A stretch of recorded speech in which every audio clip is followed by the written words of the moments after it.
Welcome to this episode of Spotlight. We're really lucky to have Tom Clegg, Managing Director, Founder and General Dog's Body of a number of businesses, Talenspa and Career Swap. He's with us today. Hi Sam, thanks for having me on Spotlight. You're welcome, thanks for coming. We're going to talk to you about Tom's journey through managing staff, growing businesses, adaptability and diversifying into other markets. So tell us why you're unemployable.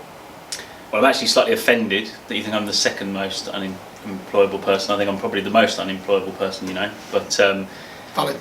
That's a matter for an argument later over a beer probably. But yeah, why did I start Talenspa? Why can't you hold down a job? Why can't I hold down a job? Yeah. So the reason I can't hold down a job is I used to work for quite a successful security company for a number of years and made them a lot of money, and I just wasn't in control of my own destiny effectively, and so I quit a very well paid job aged 24 and went to work for somebody for an 18 grand a year telesales job. After 2 weeks I quit that job thinking it was going to be, you know, a money maker, and started my own business. And ever since then, although it's been hard, I've never really looked back in terms of would I ever go and work for somebody else again. It's just never even been an option since I've worked out that doing it for yourself is just so much more fulfilling, and it's just about being in control really. I know it sounds really arrogant, but that's just... No, I think that's a common theme amongst people who've been on the show, is that they don't like being told what to do and not having any control over what it is they're actually doing on a daily basis, which leads them to actually running their own business. So, okay, so you jacked up security, did you say? Yeah, IP security. So we used to IP. do CCTV cameras, residential and office security, internet line security, like making sure that internet lines are live still. So nothing to do with what we do now at all. No experience in what we do currently. And were you selling in that role? No, not directly. That was more of an operational role. So I ran the monitoring centre. And we used to look after property UK wide. And then yes, I'd never really done anything, selling anything in my life prior to the telesales job that I took for 2 or 3 weeks, and then realised how easy that was. Really, just finding out people what the people want, go and get it, give it to them, and they buy it. Yeah, it's simple as that. Send Yeah. So I think people often get sales mixed up. They're learning a pitch and they're thinking about what they're selling to someone before they've even spoken to the person, and actually what they need to do is speak to the customer, find out what they want, go and get it, give it to them. Simple as that. It doesn't need to be more complicated than that. It doesn't. I've had a training session with one of our guys today who's just started to branch out into sales, and I said to her, the worst thing you can do is organise a meeting with someone who doesn't buy anything. Yeah. But that's poor preparation, really, It is. more than anything. Bad question answering in the initial stages. But it's the first thing you've got to fail at, though, isn't it? Because if you can get those meetings with people who don't buy anything, you don't know that off the cuff. You've got to work that out for yourself, and that took probably 5 years for us to understand even the psychology behind selling to people. Which once we did that, we worked out that actually at the time our product was pretty mediocre. And so we spent 2 or 3 years focusing on the service and the product and making sure that the product that we have, or any product that we ever have moving forward, offers significant unsubstantiated value in advance to any customer at any time, ongoing. And since we kind of took that mentality, everything we've created since then, you just get positive feedback, testimonials, happy customers and repeat buyers. I think this so that's is what we focus on now. I think this is really interesting you said there. So you're actually, for everyone watching, a tech business. Yeah, at the heart we're a tech business. 75% technology, 25% service effectively. So we deliberately have a manual. I do buy into the idea that there are certain technology products that can be 100% technology. Even those rely on a certain amount of footfall behind the scenes. Amazon, for example, wouldn't exist without the drivers, and so on and so forth. But for us, it's about holding the client's hand, making sure that we're driving the software correctly, that they're getting the optimal performance out of it, and that they achieve the best results for them, and they feel like they've had the best value for their money. Value is a really key word in our business, and it's about continuously providing value to our clients and to our staff and to anybody who we interact with on a daily basis. There's a common recurring theme amongst guests on this show that there's so much to be said for technology, but without customer service to support the technology, you actually just end up with a really fancy piece of kit that no one uses. Arrogance is a word that springs to mind. Yeah. I think a lot of people go into it and they're, from a technology point of view, they might be a techie by nature or by background, and they develop this bit of technology and they think straight away it's the best thing ever. And it goes back to this statement that I keep driving home: find out what they want, go and get it, give it to them. If you're going to them with the product that you haven't researched what people actually want, then the best piece of technology in the world won't sell to anybody, because it might be the most, but if someone can't use it, or they don't know that it will solve their problem, or they don't know how it will solve their problem, you're fighting a losing battle from day one. I think there's a 101 of Clegg Limited business advice there. Find the product that they want and give it to them. Well, yeah, it's that straightforward. It's that straightforward. Come on. It doesn't have to be more complicated. No. I promise you, it doesn't have to be more complicated than that. We've grown a company to a very good size with just that mentality, and then just on the concept of value. And by value, I don't mean just people feeling like they've got a great deal. I mean, value can happen in lots of ways. And it's all about adding value in every situation along what we call the value chain, effectively. So whether you're sitting on reception at one of our offices, talking to the customer as they come in the door, you can add value at that point in the relationship. If you're sitting the meeting with the customer when they've been taken upstairs to one of our boardrooms, you can add value at that point. If you're sending out the pre-sale negotiation document, you can add value at that point. And as long as everyone in our business is adding value all the way down the line, then, and I'm not just talking about until we make a sale, I'm talking about after we've made a sale, and for many years after that, every time we interact with that client or that member of staff or whoever it is at our office, we're adding value to their life and to their business and or whatever it is they're trying to achieve. I'm glad you said that, because one of the reasons we get asked a lot, why do we do this programme and why do we get people on it, what's in it? It's just value. It's value content, value for people that are trying to understand that there's no such thing as an overnight success in business. So we just do it for value. It's interesting that 102 of Clegg Limited Enterprises is value. Yeah, it's just a huge part of our business mentality, our culture that we've created, and that's changed over the years. We were very sales orientated for a number of years, had a huge telesales team, and we got to a certain point with that, but the churn of customers was too high. And when we were, and often people and business owners don't want to be honest about how good actually is their product. And until you're brutally honest with yourself about what have you actually got, what are you providing for a customer, it's all well and good selling something and creating a whole backstory behind it, and it'll do this and that, and you'll love it and blah blah blah. But if they don't buy it again, there's a reason for that. Yeah, there is. So there's not enough value in your product, or enough quality, or whatever it is. I would say that our number one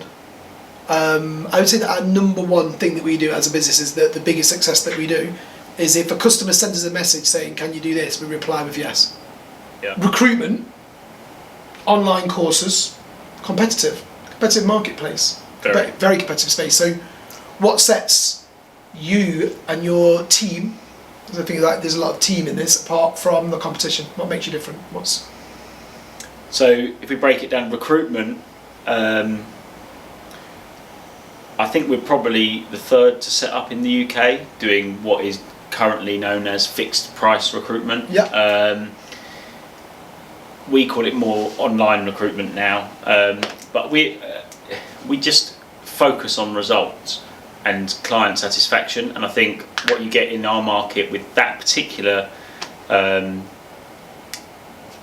product is you get lots of, as we would call them, bedroom bandits. Effectively, it's a very low cost of entry to set up a similar business where you can buy some job board credits from one of the big boys, Total Jobs, Reed, Monster, CV Library, and repurpose them and effectively just be a reseller for these other big companies.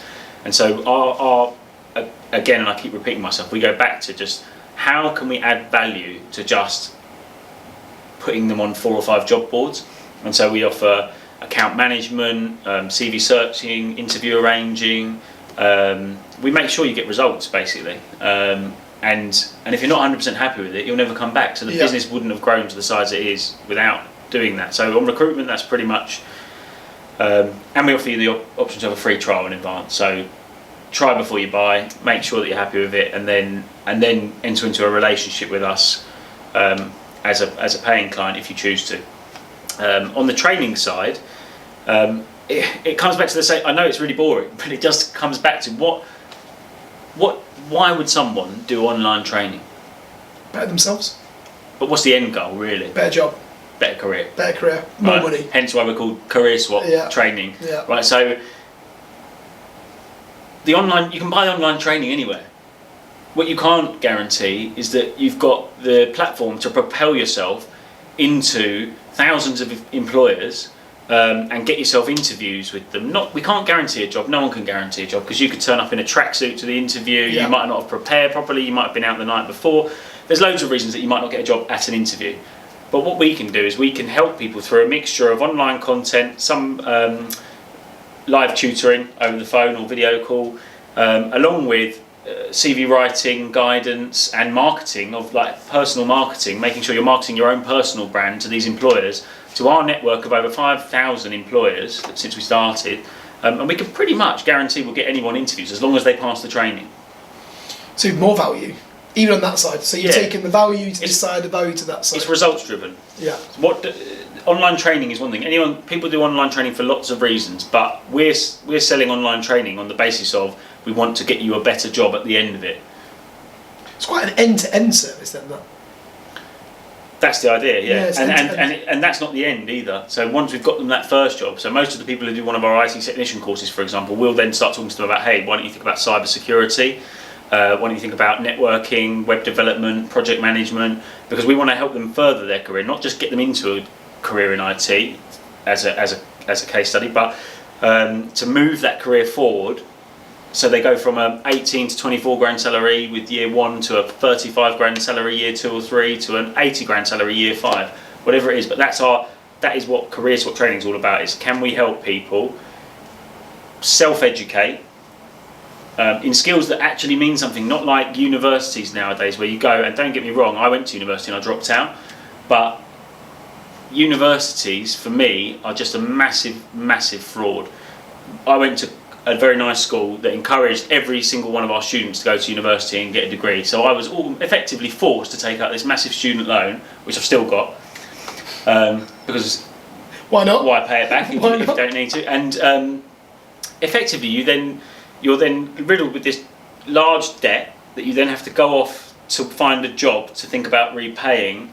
Whereas if for us, you could self-fund a training course for under £1,000 that will get you a 25 grand a year job within 6 months. Let's not talk about monies. Yeah. Let's not talk about monies. Let's talk about capital, human capital. So, how many staff have you got? Varies month to month. We're 55 at the moment, probably. And that's across multiple offices? Yeah. And it's South Africa, Johannesburg, Bromley, Kent, and Liverpool. Okay, and what's, other than the geography, what's the biggest challenge you've got in managing that staff base? Continually providing enough energy personally to drive their motivation. Okay, and how do you do that? It's hard. Yeah. But sometimes people forget that I am the energy. And so when I bring the energy back to a situation, it can change people's complete outlook on life. And it's sometimes like people get bogged down in the nitty gritty of like very small menial things. So they might, one little thing could go wrong and then that will amplify another little thing and another little thing. You have to just step back from it. Positives, negatives, these outweigh those. Focus on these, forget about those. Change these if you can. Bring yourself back up and then crack on with your day. And just a bit of control, basically. Yeah. Sometimes I say, I don't want to hear it. I don't want to hear the negativity. Are you telling me something that you can solve, or you need me to solve? Because if you need me to solve it, I'll solve it, and then you can stop talking about it. If you could solve it yourself, why are you moaning about it? Yeah. I would handle that slightly differently. It's unique to me. Yeah, that's how I do mine. And I would say to someone, I know you can solve that. You know you can solve that problem, and I know you can solve that problem. So solve it. Yeah.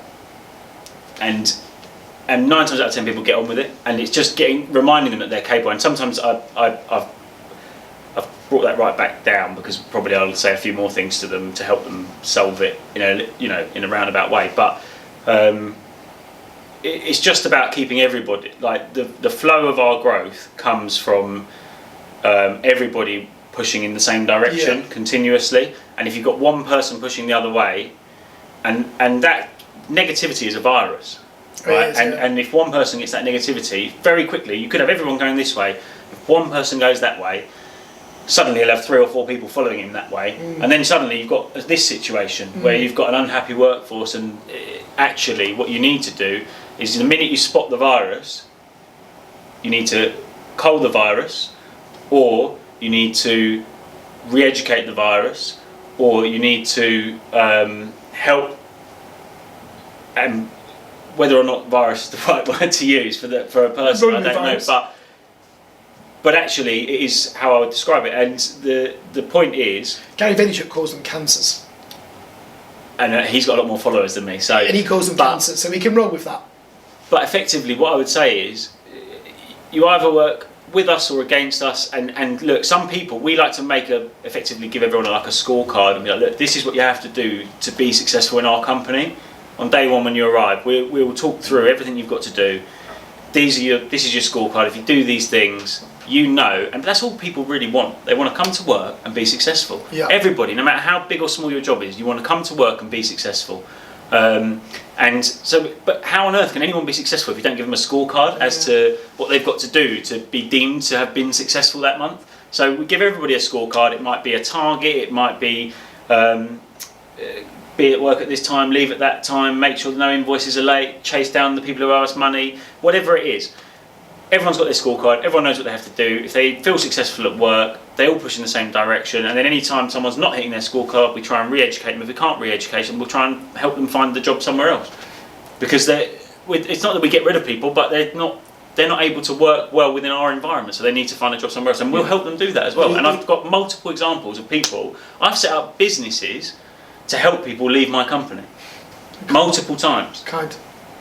Actually, we had an instance here recently. So one of our designers that worked on our biggest account, we parted ways as does, and I was worried about the new staff actually seeing that that this was unstabling and sort of like maybe making life a bit harder. Our productivity went up, our happiness went up, and a few weeks later people would actually say didn't realise how negative that person was. And it's not until actually the person has gone that you can realise their impact on other people. So I think for me personally, when I started out on my journey of running my own business, the concept of having to sack somebody, and the first time I remember ringing you, the first time I had to sack somebody, and you were like, 3 weeks later, you were saying to me, "Have you still not done it yet?" And I was like, "No, I can't find the balls to sack them."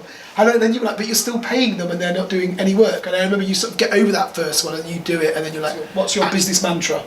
The answer is yes. What's the question? I learned that from a family friend who, funnily enough, got me my first job. Who I just couldn't get it. First of all, first thing he said to me, "The answer's yes. What's the question?" I was like, "But how can you know the answer's yes without knowing what the question is?" He said, "Because the answer's always yes." And we've got used to, and then you just create a solution. Yeah. Because basically, when someone asks you for something, they're telling you what they want, and it's going back to finding out what they want, go and get it, give it to them. So would you say that part of being successful is finding something to fit the requirement of your customer? So they've asked you for something. I would say that 90% of being successful is getting your customer to tell you what they actually want. Yeah. Making it successful for the customer can happen by a fluke every now and then, but continuously succeeding in providing value only comes from really understanding what they want. There's no fluke in continuous providing value. No. Otherwise, people would leave after 6 months regularly. It's just communication, really, and then reinforced communication. So once you've provided a service, making sure you're understanding and truly understanding if they're actually happy with it, or whether or not they're just telling you they're happy with it but they're not going to use you again because they don't want to offend you. Or I'd rather know straight away, if you're not happy with it, tell us. And that's why we've actually flipped our model completely now. For Talenspa, our recruitment business, we now offer a free trial in advance, because we've spent, of the 11-year life cycle of the company, we spent 9 years charging people up front for the service. To flip it on its head and now truly believe in our own values, which is create value by giving value, unsubstantiated, unexpected value in advance. And we offer a free trial to say to people, look, try it first. If you don't like it, never use us again. So the moral of that is, it's not always about the money. The money follows the money follows. Well, the service. We don't want to work with people if our product doesn't work for them. Yeah. I don't want to sell if I sell a product to someone and it doesn't work, I'll give them their money back, because I don't want unhappy customers, because that will never create a serious business. You could, don't get me wrong, you can make a good business, not necessarily morally good business, but you could make a good business selling anything really, and you can get money off people and you can keep the money and you can make good money for yourself. But are you ever going to make a sustainably growable, continuously growable business without every customer, and I mean every customer, being happy? I think the answer is probably no. So that's the standpoint we take now. Do you think that's about you though as a person? Do you think that? So what you described there is you've got like almost like two tracks that you can go down. You can have a business that just makes money, which loads of people have. But then you can have a business that actually takes pride on the success that it delivers. Does that narrow down onto you as a person, and like you're actually bothered about you being happy that your business is doing a good service versus just making money? I think it narrows down on the fact that my evolution as a business owner. Right. And I think, rather naively, some business owners in the early stages think it's all about just what you've invoiced for the month and how much you've spent for the month and what your net profit is and how much money you're able to trouser yourself out of that somewhere. And then and you don't really care about the unhappy. Like, if I'm brutally honest, in the early stages you don't really care as much as you should do about the unhappy customers. And now we care more about the unhappy customers than we do about the happy customers, because it means somebody at our end or me hasn't made the product good enough. And so like we just focus massively on making sure we're adding value. Did you find it quite refreshing when you stopped worrying about monthly turnover, in the sense that it's like that was your focus, like, are we doing better, are we doing better, are we doing better? You must have got to a point where you just thought, do you know, we haven't stopped worrying about monthly turnover. Just to reassure, well, probably actually upset all wannabe business owners or people who run businesses, and I'm sure other people will say the same. You never stop worrying about monthly turnover ever. Even if you have your best month ever and you make your most profit, and you still think, and I'm often criticised for this, on being too hard on myself and our management team, in that we'll have a record month 3 months in a row, and at the end of the month, 6 p.m. on the Friday of the last day of the month, I'll go and shake everyone's hand and say, right, next month we're going to do this. Is what look what we've just done. Look what we think what we could do next month. And that's like literally, I just don't have an off switch in terms of saying I'm going to be happy with what we're currently doing. I'll never be happy with last month, even if it's better than any month we've ever had previously. It just sets a new benchmark for me of what we can overachieve. So are you like me then? Do you lie in bed at night and worry that all the customers are going to go? I have had nights in the past where we've worried about customers leaving, and as we've changed our philosophy on what is the right way to do business, we've those nights have been fewer and fewer, basically. Although now I take it personally. If we get a bad Trustpilot review or a FIFO, it could be Sunday afternoon and I've got the whole family over. If I get a bad FIFO review, that's it. The Sunday lunch is ruined. I'm out in the office in my house. I'm calling people from the office saying, what on earth is going on? You can swear. Thank you. You can It's good to swear. know. But yeah, no, I just don't accept. I don't accept any negative feedback positively, or I just can't take it on the chin. And the problem is, especially with the more recent brands that we've established, which are more B2C products, which is online training effectively, we get a lot more customer feedback directly through various channels online, and it's been very hard for me to take on, because with the B2B stuff it's quite easy for me to manage. Worst case scenario, I can pick the phone up to them and deal with it quite face to face, even go and see the client if they're unhappy. Yeah. We can normally win them round, and it's normally a very small set of things that have caused it. But sometimes online B2C, you sell something to someone, a training course, you've done nothing wrong, and they just, for whatever reason, they want their money back, or they just change their mind, they don't want it anymore. And learning to deal with that for me has been, and because we've only had those brands live for the last 2 years or so, it's been a bit of a learning curve. So that sounds like a good point to change the sort of the conversation slightly. So your main business, one of your main businesses is Talenspa, and you recently launched the Career Swap business, which is going pretty well. Yeah. I understand. And you're branching that out from 2 to 8 brands, is this correct? Fingers crossed. We've got some fairly ambitious projections. So we're going to go from 2 to 8 niche training brands within the next 18 months, having only started 2 within the last 12 months. And the first one took a year of planning probably to get where we wanted to be to launch it. But what we've kind of learned from the Talenspa business is through the kind of mass amount of data that we deal with, we know where there are shortages in candidates, skill sets, industry sectors, where we're able to then fill gaps and create upskilling products effectively. So what we're offering, IT Career Swap for example, we offer guaranteed job in IT for a self-funded training course, all the training, everything online, and we'll give you your money back. And that's the model that we're going to use moving forward for each brand. And so we've already started a Forex version of that. We're moving into teaching, HR, accounting, to name a few. There's a few more, but they don't spring to mind straight away. So 103 of Clegg enterprise of being a businessman, adaptability.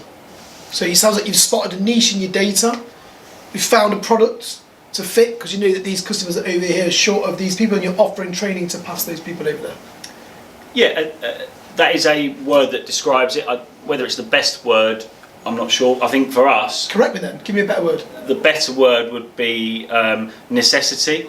So over the last 2 years, and I'm going to bring it to your spotlight, Brexit has caused some crazy problems, especially We've had so many in conversations B2B, about Brexit. in B2B products. So October last year was a 93-month low in the recruitment market, according to the REC.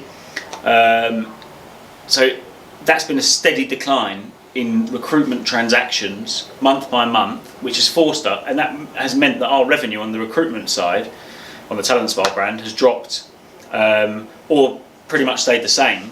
It's not really dropped, it's stayed the same now. Where we were used to growing over the last 9 years, it's kind of stagnated, and it's forced us to come up with ways of making money in other ways. So we've brainstormed and we've sat down as a group of people and we've come up with initially IT training, and then we've moved on to various other niche sectors. And so yeah, I suppose adaptability does describe it, but it was a necessity for us to come up with other ways, because like I say, we have to continuously feel like we're growing. I don't think I'd be happy to just sit back and say, oh, okay, we've done all right, let's just sit on this for the next 20 years, 10 years, however long it lasts. Fastest way to go bust. Right, okay, so one thing I think that people never realise when they set up a business is you have to reflect on yourself a lot, your strengths and your weaknesses.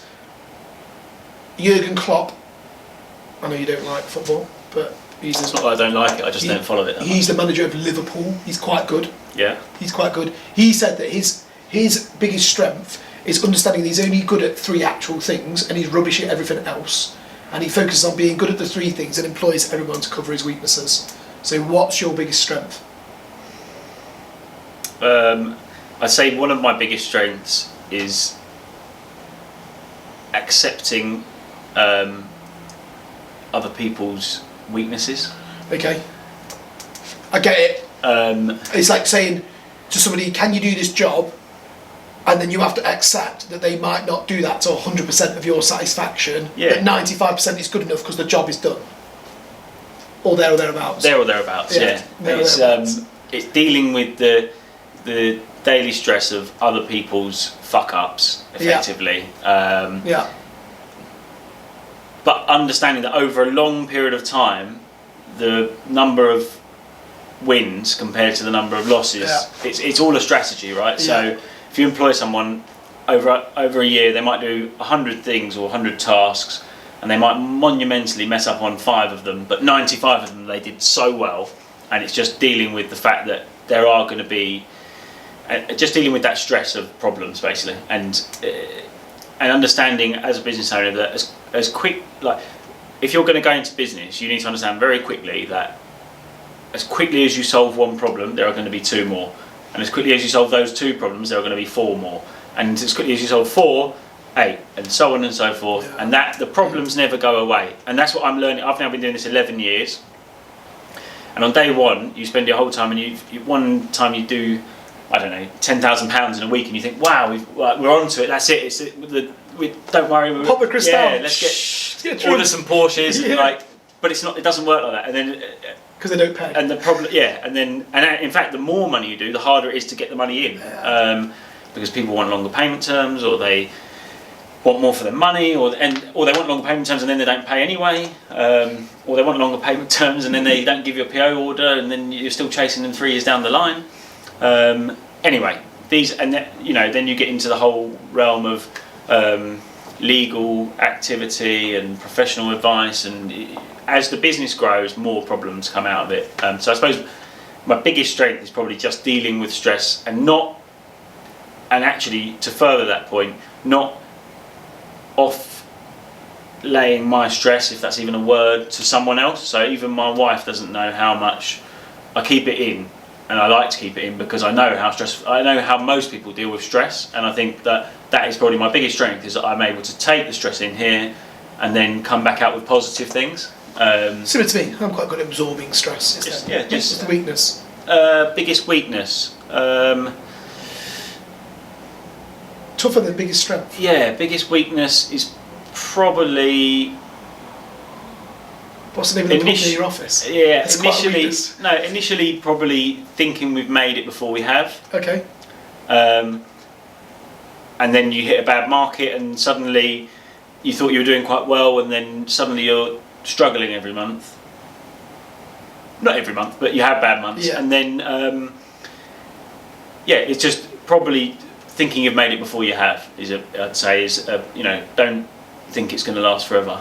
You have to keep innovating, keep finding new ways to earn money, keep addressing what it is your customers want, and change your business accordingly. I've never told you about this before, but my best friend from university's dad was quite a successful businessman. And I set my own business up one day, and he said to me, economise whilst the sack is full. And he was renowned for being tight. But then now I understand what he means. And it's like, and that's kind of what you're saying. It's kind of like, if you're mentally prepared for it all to stop, you're winning the battle, because you're not going to stop doing the things that are keeping it going. It's because you think it could stop. So it's like, it's that mental preparation 100%. To not do that. Winter is coming. Yeah, winter is always coming. In my world, it's always raining. It's never sunny, unless I'm in Ibiza, and it's always sunny. Right, okay, so we're going to finish up your interview with some would you rather questions. Yep. Bit of lightheartedness, bit of Instagram content. I might ask you why, but we'll see. Shoot. Right, would you rather have X-ray vision or bionic hearing? X-ray vision, I think. Why? Because I'm not too worried about the hearing side of it, if I'm honest. I think I like the idea of being able to see through walls, see what's going on. Would you like look into vaults? So you could like look into a bank and be like, you're going to case this joint. Would you rather have hands that kept growing as you got older or feet that kept growing as you got older?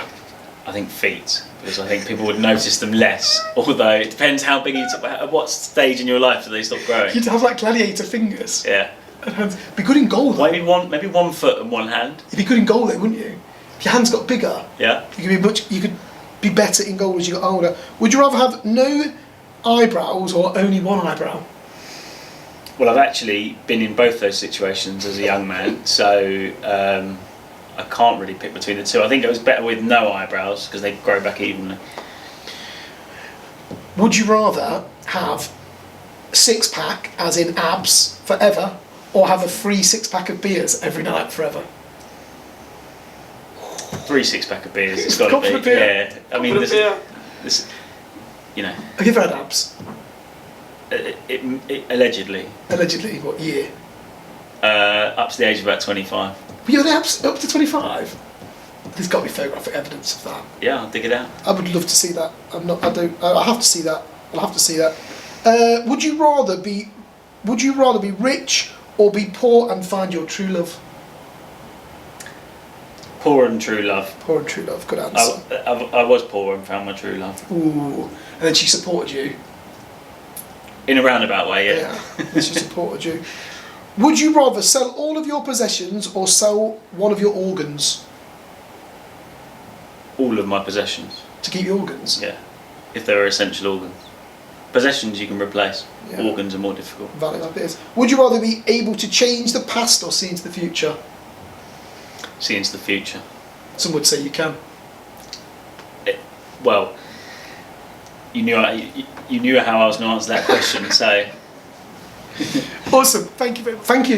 Thanks for your time today. It's been a blast. Yeah, it's been really good fun. Thanks for having me. Got some really good content out of that. Some good advice. Very different take to what other guests have given us on running a business, and that's the whole point. Yeah. So thanks for coming. Like most aspects of my life, very different to most other people's. Valid.